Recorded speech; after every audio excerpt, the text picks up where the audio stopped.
Hello, welcome back to the Sammy Miller Motorcycle Museum here on the edge of the New Forest in the UK.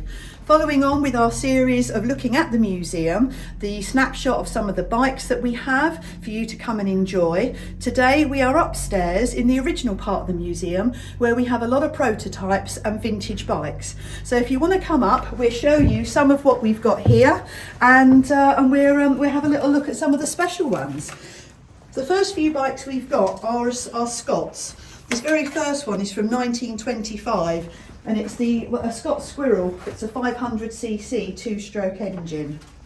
The next couple are both from 1939, which were known as the Scott Flying Squirrel, 600cc. They're both very slightly different in their own way. One was donated, one we've had in the museum for a while. And then the next one is a later one. It's from 1957 and it's called the Birmingham Scott. Our next one along is a done out from 1929. It's a special camshaft model.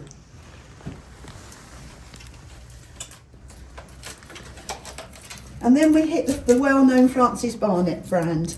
This one is actually made in 1937. It's a 250cc, two-stroke, 3-speed. Also next door to it is another Francis Barnett, but from an earlier period. This one is only a 200cc and it's from 1929. We then come on to our cottons. We've got several here. First one 1936, second one is from 1929, but this one, which we're about to look at, is the 1933 Sports Twin Exhaust. It's got a 250cc Jap engine.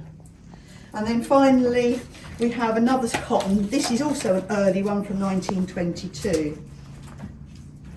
Final one in our line is a really rare and unusual bike. It's a Minerva. It's actually a 1000cc V-twin engine, and they were originally made motor cars. And they only completed building motorcycles with their motor car engines. Then if you want to follow on round, we will then look at some of the bikes up the top here. So a lot of these ones are not so much all early, but they are experimentals from different companies that were using the bicycle and were putting engines into them to try and work out where the best place was for balance, ingenuity, to make sure everything was really good. This one in particular is an early one. It's also a Minerva and it's dated from 1898. But you can come down and you can smile at some of the rare places that the engines were put.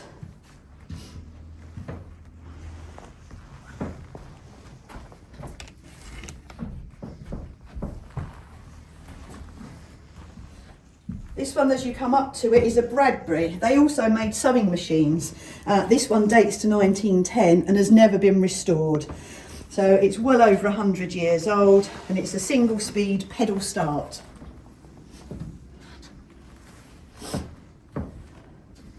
Another done out from our collection. This one's a 1926. But one that I really do like is this one. It's from Switzerland. It's called a Motor Sacoche. Built in 1907. It's a very unusual. It's got an overhead inlet valve. It's belt driven. And as you can see, it's got the normal push bike pedals to get it going. They were one of Switzerland's major manufacturers in the early days. Coming on down, the 1933 Triumph Silent Scout. This one was restored in the workshop by Sammy. It's an absolute beautiful bike. The tank is stunning. It's a 500cc side valve and it was the last of the wet sump models. Next door to it is an AJS. Again, a very famous model. It's called the S3, dated 1931. During the Depression of the 1930s, AJS was purchased by Matchless, who were based in Plumstead. So later on they were known as they became the AJS Matchless Motorcycle Club. And finally on this side, the James. Everybody knows a James. This is a 1930 deluxe model.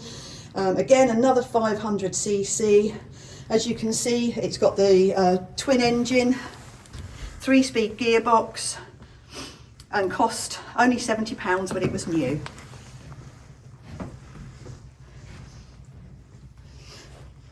Two quite rare Matchless. Everything's quite rare up here. First one's from 1931, the one behind it is from 1930. Both got silver in their name. Second one is the Silver Arrow, this one's the Silver Hawk. The Silver Arrow is a 400cc and the Silver Hawk, the one at the front here, was a 600. These 600cc's were produced in 1930, just for a very short period, and they were very advanced in their design. If we then come down through the middle, so if you want to go down that side, Chris, it'd be lovely. So this one, I love this one. This is from 1913.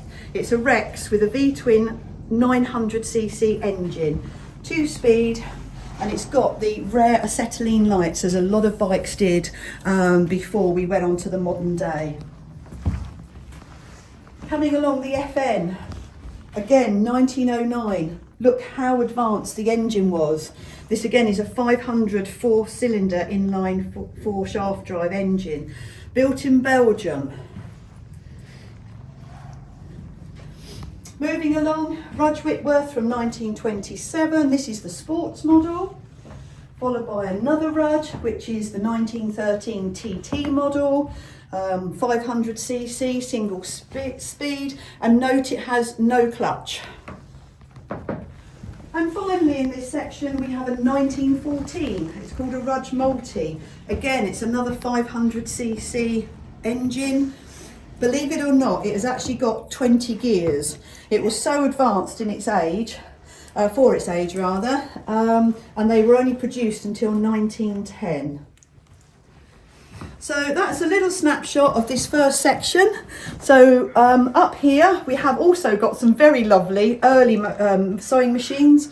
Why, you ask? Well, quite a lot of motorcycle companies did make sewing machines before or after they stopped production, as well as typewriters and various other bits and pieces that different companies used to do before and after the war. Quite a lot of these companies, especially the ones down here, didn't survive after the Second World War due to the lack of materials. Anyway, come down and see us. We're back open 5 days a week now, and in 4 weeks' time we go back to a full-time opening, 7 days a week, closing at 4:30. And we look forward to seeing you. Don't forget, we're on the edge of the New Forest, and if you want to know any more details, please visit our website www.sammymiller.co.uk. Thanks for listening.